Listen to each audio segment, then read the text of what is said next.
কেউ কথা রাখেনি। সুনীল গঙ্গোপাধ্যায়। কেউ কথা রাখেনি, ৩৩ বছর কাটল, কেউ কথা রাখেনি। ছেলেবেলায় এক বষ্টমী তার আগমনী গান হঠাৎ থামিয়ে বলেছিল, শুক্লা দ্বাদশীর দিন অন্তরাটুকু শুনিয়ে যাবে।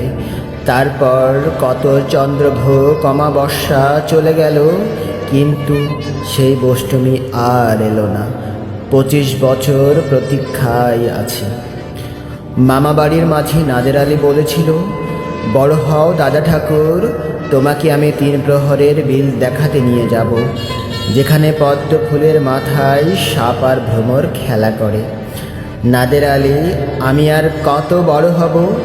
আমার মাথা এ ঘরের ছাদ করে আকাশ স্পর্শ করলে তারপরে তুমি আমাকে 3 প্রহরের বিল দেখাবে?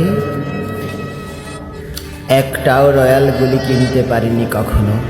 লাঠি লজেন্স দেখিয়ে দেখিয়ে চুষেছে লস্কর বাড়ির ছেলেরা। ভিখিরির মতো চৌধুরীদের গেটে দাঁড়িয়ে দেখেছি ভিতরে রাস উৎসব। অবিরল রঙের ধারার মধ্যে সুবর্ণ কঙ্কন পরা ফর্সা রমণীরা কত রকম আমোদে হেসেছে। আমার দিকে তারা ফিরেও চায়নি।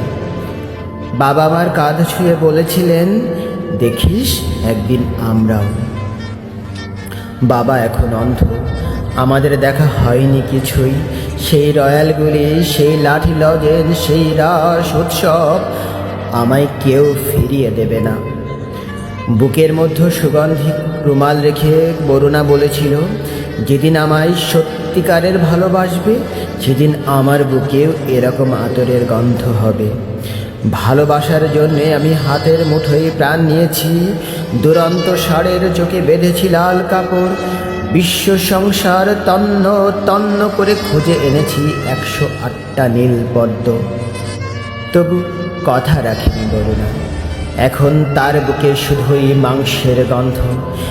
এখনও সে যে কোনো নারী। কেউ কথা রাখেনি। 33 বছর কাটল, কেউ কথা রাখে না।